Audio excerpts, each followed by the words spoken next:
રાજા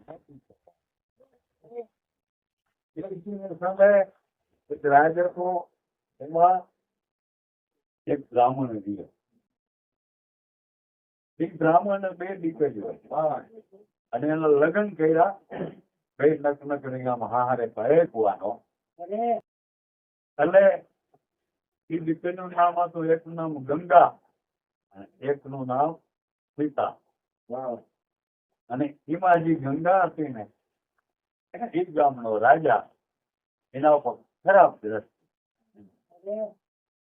કેટલી વાર આ સ્ત્રીને સમજાવી કે તું મારે ત્યાં આવતી રહે, પ્રેમથી મારા રાજની અંદર તું રાજરાણી બનાવું અને તું મુખ્ય પટરાણી તરીકે આપું. પણ ઓલી ગંગા કે વાત સાચી, મારે જે પતિ મને મળ્યો કલ્પા ઓલો રોક માગી નભે છે ના તને હું હવા દઈ, મારી સ્ત્રી બની જાય, જે કોઈ નહીં બને. આમ કરતા કરતા એ બ્રાહ્મણ ને એક સ્ત્રી ગંગાને એટલે વરસની છોકરાની ઉંમર હતી. અને રાજાએ નક્કી કર્યું કે આજ બ્રાહ્મણના ઘર ઉપર છાપો મારી ને સ્ત્રીનો આપણે હરણ કર્યું. બોલો એ રાજા ને હારી પર માણસોને મોકલા તો રાતના દરવાજા તોડી અને કમાર ભાંગી તોડી અને ઓલી સ્ત્રીને કબજે કરી. એટલે એનો પતિ હતો ને, કારણ કે એના ભાઈ દાખલો તો કરે, હવે બોલાતા અનેક ને આ એકલો બિચારો ખૂબ દાખલો બાજવાનો કર્યો. પણ એને કહ્યું કે બ્રાહ્મણનો દીકરો છે ને મારી ના નાખ, પકડી મારા ગયા ને કા બાંધી મૂકજો એના ઘરમાં. એને થાંભલો તો થાંભલા આમ બાંધી મૂક્યો. બ્રાહ્મણ વરદીનો છોકરો ઘોડિયામાં સૂતો છે અને આ ગંગાને ઉપાડી અને ઓલા રાજાને માણસો લઈ ગયો. એ રાજાના મહેલમાં રાજાને આપી દીધી. ત્યાર પછી બહુ આજીજી કરી ગંગાએ કે હું બ્રાહ્મણની દીકરી છું, હું મારા ઉપર બળાત્કાર ના કરો એમ. હું સતી સ્ત્રી છું, મેં મારા એક જ પતિને છે, બીજો પતિ કોઈ મારી જિંદગીમાં મેં ધાર્યો નથી. તમને બહુ પાપ લાગીએ પણ ના હોય એના સંસાર ભોગવો અને આનું શિયળ લૂંટો સતી. પછી ત્યાર પછી હું બન્યું, એ પલંગમાં રાજાને નીંદર આવી. નીંદર આવી ગઈ ત્યાં ગંગાને એમ થયું કે તને આ ઘોર નિંદ્રામાં ઘોડે છે. એ પલંગ માંથી બેઠી થઈ, પોતાના કપડા પહેરી અને ખીટી ઉપર તરવાર લઈ નક્કી કર્યું કે આ રાજાનો ધડ મસ્તક જુદું કરી નાખ્યું અને પોતાની મેલબારી નીકળી ગઈ. આવીને ક્યાં પોતાના ઘરે આવી, પોતાના પતિને છોડ્યો અને કહ્યું હવે જતા અહીંથી આપણે રાતોરાત ભાગી જાય. કેમ? કારણ કે હું રાજાને મારી ના આવું. ખબર આપણે અહીં દેખીએ ને એટલે એ પરવારો મારી નાખે. એ વરસીના છોકરાને લઈ રાતોરાત બે માણસ ભાગતા પછી પોતાને એમ થાય કે અહીંયા હવે આપણે ખબર નહીં પડે, ત્યાં બિચારા શાંતિ લઈએ, વળી મને હાલવા. આમ કરતા કરતા ચાર પીવડી હોય. એક દિને તમે બપોરને સમય બરોબર એક કાંટો જવારનો વડલો અને ત્યાં બિચારા પાણી પી વડલાના પાંદડા ખાય અને ક્યાં આરામ કરીએ. હવે બપોરના હુંતા છે, બધે નીંદર આવી ગઈ છે. એમાં પાંદડામાં ખખડાટ બીજો થવા કઈ વળી પતિ તો એકદમ નિંદ્રામાં પડ્યો જબરજસ્ત. આવી નોલોજી ગંગાનો પતિ પૂછતો હતો, જમણે અંગોઠે 10 દીધો. આ બેઠી થઈ ને 10 લઈને નાગવું એવું ગયો. પોતાના પતિને પોતે ઉઠાડે છે, પણ થોડીક વારમાં એવું ઝેર ચડી ગયું કે પતિ ખલાસ થઈ ગયો. પછી જંગલમાંથી લાકડા વીણી મીના પાસે પોતે અગ્નિ સંસ્કાર દીધો. પોતે વિચાર કરે કે હવે મારે ક્યાં જવાનું. પણ એ પોતાના છોકરાને લઈ અને પોતે એમનું વહી જાય જંગલમાં. રાત પડે ત્યાં ક્યાંક રાત્રિ જાય. આમ કરતા કરતા એક દીના સમય પોતે પોતાના છોકરાને પુરાવી અને જંગલમાં ફળ ફૂલ લેવા જાય છે. ફળ કે બહુ છેટી નથી, પણ એમાં આવજ આવ્યો. આવજ છે ને છોકરાને ઉપાડી પડખે વણઝારાની પોટ પડી. એની દીઠો આ છોકરાને લઈ જાય આવડ અને વણઝારા ઉકળા બધા ડાંગુ લઈને આકલું લેતા એમાં આવડ છોકરાને મૂકી ભાગી. એ વણઝારા હવે એ છોકરાને લઈ ગયો. વણઝારાનો જે મુખી માણસ હતો ને એ એક દીકરો નહીં. એ કે મને ભગવાન આ દીકરો આમ આપ્યો લ્યો, દીકરા તરીકે રાખ્યો. ઓલી ગંગા બિચારાને એ છોકરાને ગોતી ગોતીને થાકી, પણ ત્યાં એને મળ્યો નહીં છોકરો. પછી પોતે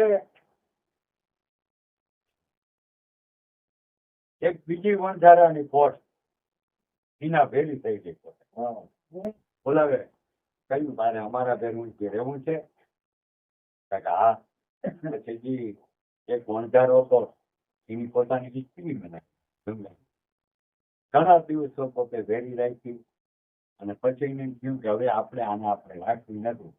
એક શહેરમાં મોટા શહેરમાં જઈ અને મોટો વેચે વાળો હતો ને ત્યાંને વેચી નાખી. વેચીને વણઝારા વયા ગયા. વેચ્યા વાળાનો દલાલ કહે ગંગાને કે ભાઈ તું તારો જે પતિ હતો ને ત્યાં એમને વેચાતી જઈ ગયો. મને તમારે પૂછવું તો જોઈએ ને. અમારે તું પૂછવાની શું જરૂર હોય? તારો પતિ તું વેચીને થઈ ગયો છે. હવે તારે આ વેચ્યાનો ધંધો કરવો છે ને અમે એને ખૂબ પૈસા આપ્યા છે તારા પતિ. કેવા હારું કે તું એકદમ સ્વરૂપવાન છો, અમારે ધંધો હાલે. હું ખૂબ આજીજી કરી કઈ ના હાલે. તારે આ વેચ્યાનો ધંધો કરવો જ જોઈએ. કઈ ના હાલે કારણ કે અમે પૈસા દીધા. પણ એક મારી શરત માનો હોય, હું બહુ સ્વરૂપવાન છું ને હા તો એક શરત રાખો. ₹1,00,000 સિવાય મારે ત્યાં કોઈ પુરુષ આવવો નથી. ₹1,00,000 દે ને એ મારે ત્યાં આવે મને ભોગવવા. એ ઓલે સરદારે કબૂલ રાખ્યું. ભલે એવા માણસો તો એવા હોય ₹1,00,000 દેવા વાળા એની વેચ્યાનો ધંધો શરૂ કર્યો. એમ કરતા કરતા 20 વર્ષ વીતી. કઈક વણઝારા ભેરી રહી, કઈક અહીંયા રહી. પછી એનો છોકરો હતો ને ઓલા વણઝારા ભેરો જવાન થઈ. પછી તો એના પિતા બાલક પિતા બધું છે ને આને હોપી દીધું. આ બધું છે સારું છે. અને પછી તો એકદમ પ્રખ્યાત ભાઈ અને એકદમ પૈસા વાળો. ફરતા ફરતા ફરતા ક્યાં આવ્યો? આ જ્યાં એની માં હતી ને ત્યાં આવ્યો. ત્યાં આવીને કહ્યું મારે આ વેચેવાળા જાઉં ભાઈ એક સ્વરૂપવાની સ્ત્રી છે, ₹1,00,000 દેવા હોય તો તારા ક્યાં જવાય. એ ₹1,00,000 દીધા અને બોલો એ માર સંગ કર્યો. પણ એ છોકરાના સાફરમાં એક લાખું હતું. એ લાખાને આને આ ઓળખી ગંગા ત્યાં મારો દીકરો. પછી એને પૂછ્યું ભાઈ મને કઈ બીજી ખબર નથી. મારા બાલક પિતા એમ કહેતા કે તને હાવજ પડી જતો હતો અને અમે એના મોઢામાંથી તને મુકાયો અને અમે તને દીકરા તરીકે શીખાયો. એટલે ઓલો છોકરો તો વયો ગયો પણ આની નથી કરવી કે હવે આ જગતમાં જીવવાનો અધિકાર જ નથી. કારણ કે મેં મારા દીકરા હારે સંસાર ભોગવ્યો. આથી પાપી કોણ હોય? પછી પોતે ઓલા હોય વેચેવાળામાંથી નીકળી અને એક મોટી નદી હતી ને એ નદીમાં સીતા ખડકા અને મારે કે જીવતા બળી મારવું. એના જે સાગરીતો હતા ને ખરીદનાર વેપારી એને વાત કરી મારે આવું બની ગયું, મારે જગતમાં જીવવા જેવું છે નહીં. હવે પોતે સીતા ખડકી અને એમાં અગ્નિ લગાડી અને ચિતામાં બેઠી. નદી કોઈ મોટી રહે, ઉપરવાળા વરસાદ રહે અને પૂર આવ્યું. આ જીવતા હાલતથી છે ને આ ચિતામાં દુનિયાનો માણસ જોવા માટે ભેગું થયું. પણ એક દવાળું પૂર આવ્યું ને માણસ બધા ભાગવા તો ઓલી સ્ત્રીને એમ થયું કે આ કેમ બધા માણસ ભાગે છે. તથા પૂર આવ્યું, ચિતાને ઓલવી નાખી અને આને આ ગંગાને પાણી તાણી. હવે પાણી તાક્યું તો પોતે બેભાન થઈ ગયું પાણી અને ક્યાંય ઉપાડીને નાખી દીધી. એક નદીને કિનારે નીકળી તો બેભાન હાલતમાં હતી. હવે ત્યાં રબારીઓના અને ભરવાડોના નદીને કાંઠે બધા નેહડા હતા. તો એમાં એક ગોવાળિયો ફરતો ફરતો નદી કાને નદી કિનારે ફરતો હતો. આ બાઈને બેઠી જોઈ તો બાઈમાં જીવ નો પછી પોતે ઉપાડી અને પોતાના વાંઢિયામાં લઈ આવે ને વૈદ્યને ચડાવી. વૈદ્ય કે ભાઈ આ તો જીવતી છે ભાઈ, આમાં છે ને બ્રહ્માંડમાં જીવ છે. આનામાં એ બધા ઉપચાર કર્યા તો એ ગંગા સજીવન થઈ ગયો. સજીવન થઈ અને પછી કહ્યું ભાઈ તું ક્યાંની છો, હું છો? બોલાવે પૂછ્યું. થોડાક રીતે કઈ બોલાવી નહીં. પછી કોઈ તારે ભાઈ ક્યાં તારું ઘર, તારું કામ, તારા પતિ, કોઈ પુત્ર, કોણ? મારું જગતમાં કોઈ છે નહીં. તો ન્યાય રબારી હતો ને એના ઘરમાં પોતે બે એના સંસારમાં ગ્રસ્તાશ્રમ અને દૂધ ને દહીં ને વેચવા જાય. અને આ ક્યાં રહેતા? ઉજ્જૈન નગરી. તોનાથી ક્ષિપ્ર નદીમાં ઉજ્જૈન નદીમાં એ ઉજ્જૈન ને કાંઠે નીકળી હતી. ઉજ્જૈન નગરીમાં રહીએ. હવે ઉજ્જૈન નગરીનો રાજા ભોજ. પછી આની નામ હું રાખ્યું તો મુનિ પૂછ્યું કે તારું નામ હું? મારું નામ ગાંગલી ગોવાલા. કારણ કે ગોવાળના ઘરમાં બે બધા ગાંગલી ગોવાલાને કહીને બોલાવે. પછી બધો કારણ કે રબારીઓ ભરવાનો ધંધો, વેચવાનો વ્યવહારનો હોય તો બધા એ બાયું જ કરતી હોય. દૂધ વેચવા જાય, મયાનું કરવા જાય, રેતી કરવા જાય. બજારમાં ઘોડા રાજા ઘોડીમાં એ જોઈ આવે છે. એમાં ઓલી ગાંગલી ગોવાલા એ રાજા ભોજના ઘોડાની હડફેટમાં આવી. માથે દહીંની કે દૂધની એક દોણકી હતી. પડી ગઈ અને પોતે પડી ગઈ અને આસપાસમાં ઘોડાનો પગ આવ્યો એ હાથ ભાંગી ગયો. રાજા ભોજને થયું આ તો ખોટું છે. ગરીબ માણસ બિચારી એ બધા ઘોડા ઉભા રાખી પાછા આવ્યા. એને એમ કે આ દુઃખી થતી ગયા તો બધી પૈડા ભેરી દોણકી ઉપર જોઈને દોણકી ને પાતળી હતી, ખૂટી નહીં, હાજરી રહી ગઈ. એના આમ જોઈને આહો એકદમ ફળફળ. રાજા ભોજે વિચાર કર્યું આને દુઃખ થવું જોઈએ. એને બદલે કે અરે કોઈ સંભોવાન તું રહા છો અને લાઈટનું આ તારું બધું ઘોડાય ખોડાઈ ગયું થોડી તો દાંત કેમ આવે? કે મારે માથે તો આવા કઈક કથાઓ લીધી. તો આ તો સામાન્ય કહેવાય. અને પાછી મારી ધૂણથી મને એમ દાંત આવે છે કે મારે આ પાતળી હાજી રહી ગઈ. બોલો મને દાંત આવે. પછી એને કહ્યું તને લાગ્યું કેવું થાય? મારો હાથ ભાંગી પડ્યો. પછી એને રાજાઓને તો બધી હોય ને આયુર્વેદિક વેચતાનો એટલે એમાં મોકલાવી દીધી. અને એમાં પાટા હાથને હમો કરવા માટે બાંધ્યા અને પછી કે ભાઈ તું કોણ છો, તારે માટે હું કથા, કારણ કે મારી કથા બહુ જબરી છે. જો તમારે સાંભળવી હોય તો હારી પાસ નવરાત્ર લઈને આવો તો મારી હું કથા સંભળાવું.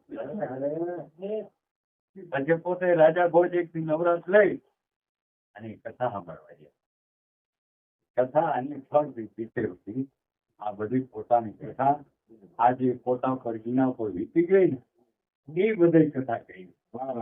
કઈ રાજા ભોજ ને પીવો અને હવે દુઃખ રાજા મારા પર પડ્યું, આ તો એક સામાન્ય કહેવાય. હું પડી ગઈ અને ભૂયા હાજી રહી ગઈ, મારી પાતળી હાજી રહી ગઈ. હું જોઈને હવા માંડી, મારા કરમ કા જોઈ છે બોલો. એટલે પછી એને એમ થયું જે એનો ફૂલચંદ્ર સેનાપતિ સિંહ ઉપર ચડાઈ કરીને ગયો હતો એ વિજય કરીને પાછો આવ્યો. દાદાનો હાથે હાજો થઈ ગયો અને